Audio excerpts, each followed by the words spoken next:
Hey everyone, it's Jim and you're watching another episode of Jimmy in the Wild. Welcome back to the channel. Make sure you click that big red subscribe button. I know you don't want to miss any future episodes of Jimmy in the Wild. Also, you can make watching this video a little bit better if you adjust it to 1080 or 4K. Adjust it on the little 6-tooth gear in the lower right hand corner of the video screen. You know what? I was out in Oregon, so I decided to head to the Tillamook Bay and do some crabbing.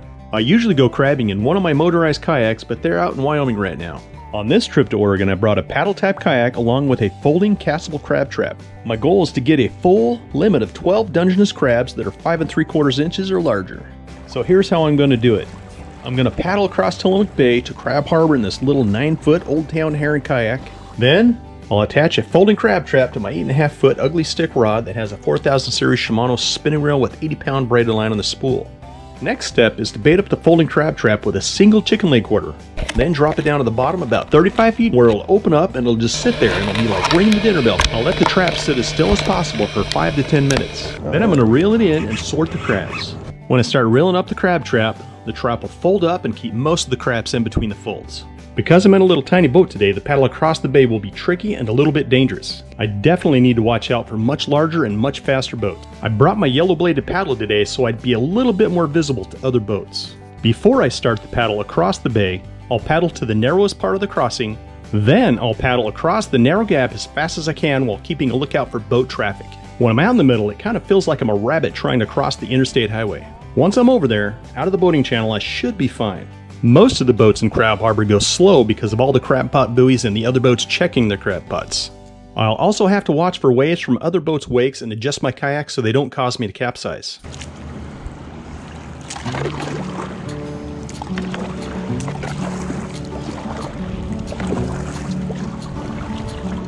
Alright, first crab trap going down.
I was feeling really confident when I started out that I could use 2 crab traps at the same time from the kayak. But I realized after I started reeling in the first crab trap that using 2 crab traps at the same time from the kayak was going to cause a lot of problems. It takes very little motion to move the kayak around, and once I started reeling up the first trap, the boat moved towards the... I noticed that it caused the fishing lines on both poles that I was using to reel up the traps to cross and slightly twist. I separated and uncrossed the lines, and I was still able to reel up the traps. But it was still proof enough that I should only use 1 trap at a time from the kayak. If I was casting the traps from shore, I could have used both without a problem. So in Oregon, you can use up to 3 lines, pots, or traps per person. When I pulled up the first trap, I couldn't believe what I saw on the outside of the trap. This huge crab doesn't seem to want to let go of the chicken. He ended up being well over 7.5 inches wide. I also got a 6.5-inch keeper crab from the second trap. Once I reeled in the poles, I headed to shore to get a closer look at my first catches. I also had to get the bag from behind my seat that I was going to use to hold the crabs. Alright. We have 2 good crabs, 1 giant and 1 6er. Look at that guy compared to this guy.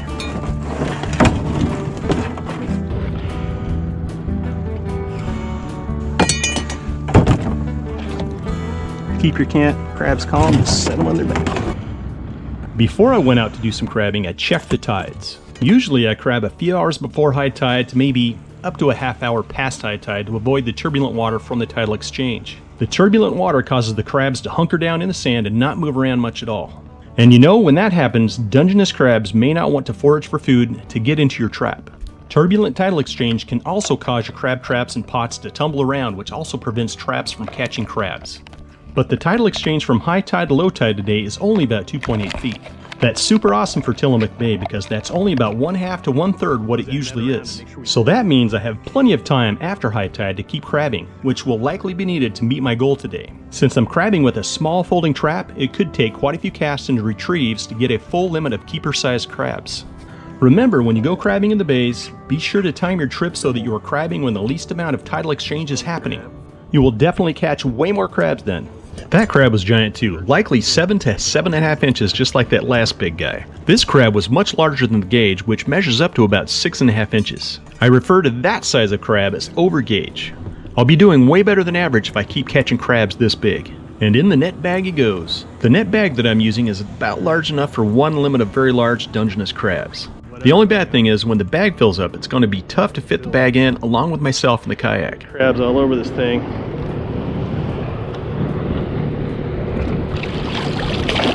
Oh, was that a keeper? We lost one keeper. I think the keeper was on the outside. Okay, this is very important. To determine if the crab is a keeper, it must be a male. And it must be at least 5 3/4 inches across the width of the shell in front of the main tines, which stick out from either side of the shell. That's a male. It's got the skirt. It's pretty narrow. Females, they'll have a fatter skirt, a wider skirt. It's kind of like pyramid shaped. So this guy's well under. They're at about 5 3/8. Maybe he's a tiny crab. Put him back. Send him back to the depths. There was a keeper on the outside of there though.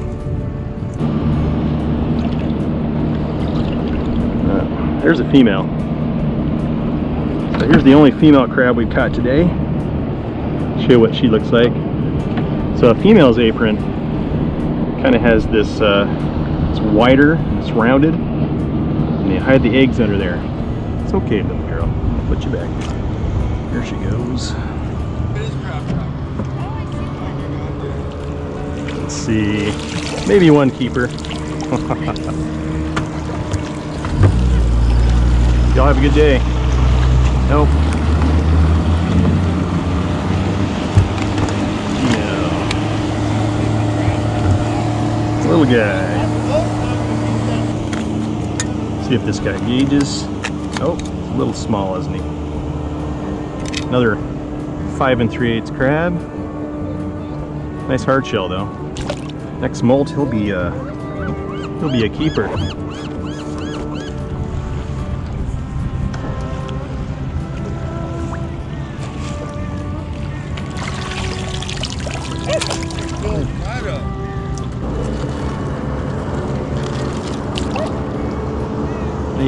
Maybe not. Gauge it. It's a male. Really hard. Just under 6 5/8 or 5 5/8. 5.6. All right, back in it. About once every hour or so, I'd paddle back to shore to stretch my legs and rebait the crab trap. It really doesn't take long for the crabs to strip the chicken leg quarter of all of its meat, and once the bulk of the meat is gone, fewer crabs will go to your trap. When I secure the chicken leg quarter to the trap, I'll use the built-in bait clip, and I'll add a second bait clip. The additional bait clips are about $2 each, and they're at the sporting goods store. Pretty much the same place you can find the crab traps. That extra bait clip will really help you keep your chicken leg in the trap. If you don't use an additional clip, then you might find your trap empty once in a while. Every time I drop the crab trap down to the bottom, I try to give it as much slack as possible so it sinks quickly, and also it opens up and stays open while it hits the bottom. The crab traps catch way more crabs when the traps are open all of the way. And I try to make sure that the line is not tight while I'm waiting to pull the crab trap up. The kayak also moves around a little, and I have to keep steadying and repositioning it so it doesn't tighten the line. Notice that on this drop, the crab trap lands on its side. It doesn't open up fully at all. Also, you can tell the line doesn't have any slack, and it causes the trap to scoot across the sandy bottom.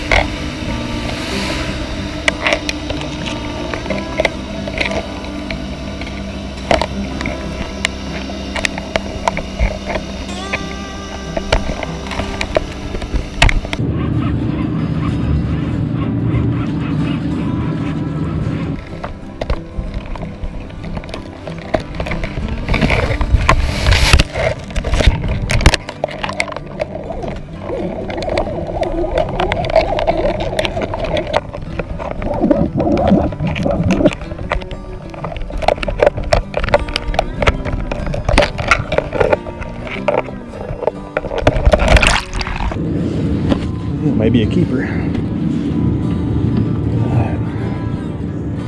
Yes.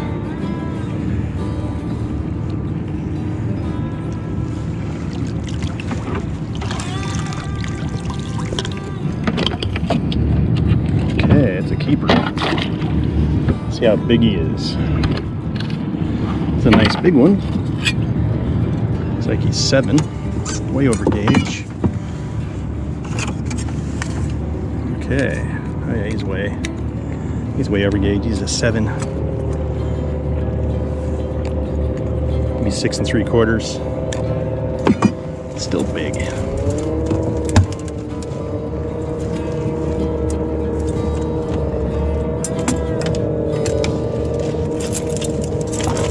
All right.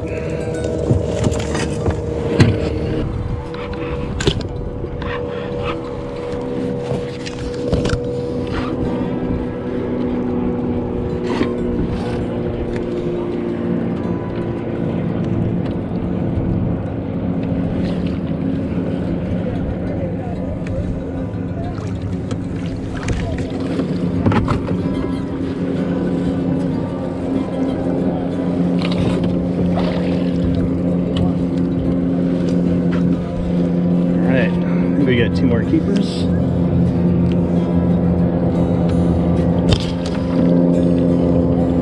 That would be it. These guys hang on the outside. Oh, just 1 keeper, 1 hard shell. As you can tell, the crab bag is getting really full, and now I'm at the point where I have to wrestle the crabs into the bag. It's been a really good day for crabbing. Most of the crabs I've caught today have been in the 6.5 inch to 7.5 inch range. Just huge. No wonder the bag is practically bursting open with crabs. If you look where my legs are, you'll notice that there's very little room for my legs next to the crab bag. In fact, it's pushed right up against both of my legs. He's got a hard shell too. Nice. Barnacles. Looks like he's just barely gonna miss it though. Alright. He's got some damage to his shell. But he makes it, look at that. He squeezes in. Squeaker, so that's 12. Well, I finally hit my 12 keeper crab goal for the day. It took me about 7 hours of paddling and reeling to get there, but I finally did it. So I headed back to shore to get ready to paddle back to the truck. Alright, this is typical of the crabs we've got. Most of them are almost 7 inches, just gigantic. Just big guys. Got a whole bag of them. On my way back to the truck, I paddled to the narrow part of the channel. Then, just like when I came over to the crab harbor, I paddled quickly and kept my eye out for other boats when I was crossing the bay. Luckily, it was almost low tide, so boat traffic was very light and non-existent. Once I was back to the truck, I stowed all of my gear. I usually gut and clean my crabs at the cleaning station at Garibaldi, but with all this COVID stuff going on, it was closed. So I put the crabs in a medium-sized cooler and put ice on top of them. So this will actually humanely dispatch the crabs by the time I get back to the daughter's apartment. Since I'm cleaning and cooking at my daughter's apartment, I have to make sure that I don't make a mess gutting and cleaning the crabs.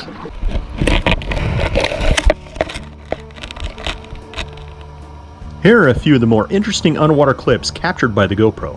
I decided to show these because they're very interesting and it would be just a shame not to show them. There are quite a few other creatures that like to eat the chicken you're using for bait. There are a lot of these little fish down here called sculpin. Also, if you look in the background, there's a blue piece of metal in the sand. It looks like a lost crab ring, maybe even the edge of a crab pod that's been down here for quite a while.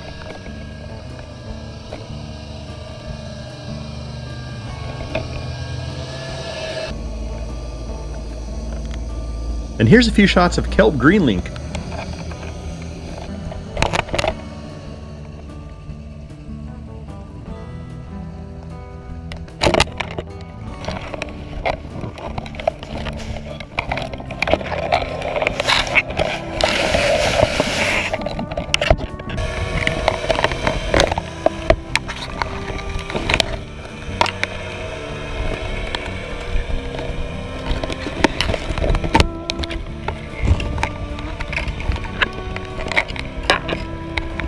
Also, it's crazy just to watch how fast the crabs rush in on the traps.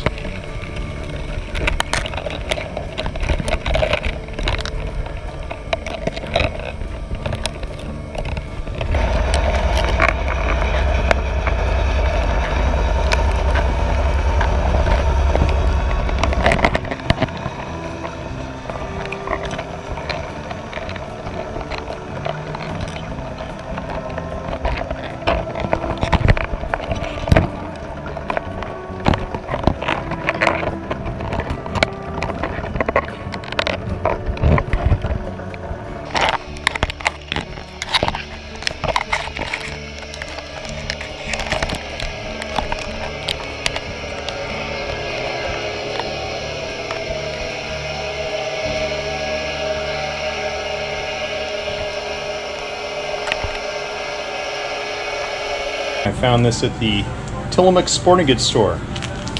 Very similar to what I do with my my crab gauge, but I usually just stick my crab gauge in the top of the cooler. There's a nice slot between the small lid and the large lid, and it holds the crab gauge good, but this is a really good idea. It beats cleaning the top of the cooler up. I mean, it's 25 bucks. I'm sure it's going to work fine. And it's also a functioning crab gauge. And to use it, you just go ahead and put it in the top. It sits there, it gives you a stable base, and you can take your crabs, both hands, push it down over the top of it. It splits them down the middle, and then you can rotate the clusters away from the body, wash all the yuck off. You don't have any guts and nasty stuff on your crab. Alright, so here's our 12 crabs. Pretty much fills up this little cooler, and then I put ice over the top of them.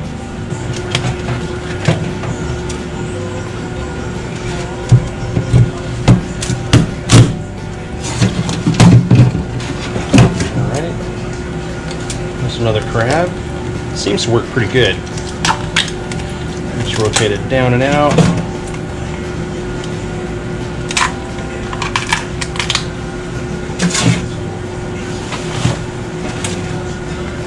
Get all the stuff off. We'll wash this brown stuff off in just a minute.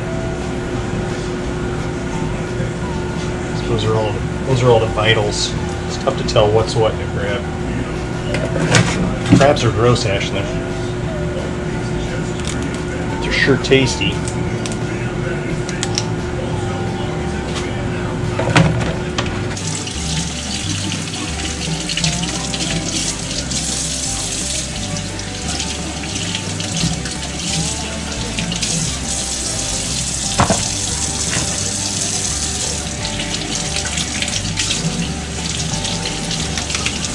And here is what we're going to cook the crab with today. It's probe oil. It's pretty much what I use to cook crab or crawfish. A little spicy. It's good stuff though.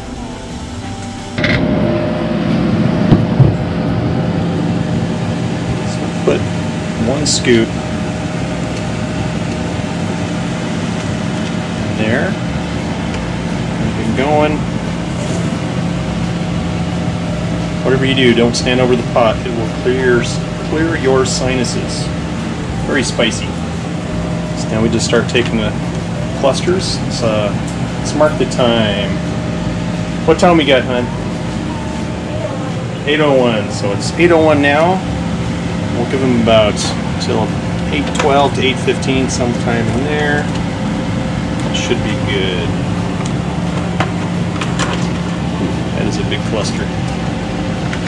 Some of those crabs here are just monsters. Man. We'll taste them in just a minute. Really good stuff. If you like this video, please give it a thumbs up. Also, don't forget to hit that subscribe button. You won't want to miss a single Jimmy in the Wild adventure. Thank you for watching, and I'll see you soon. Oh yeah, here's some more awesome drone footage from Tillamook Bay. I even got a few shots of the tourist train that runs between Garibaldi and Rockaway Beach.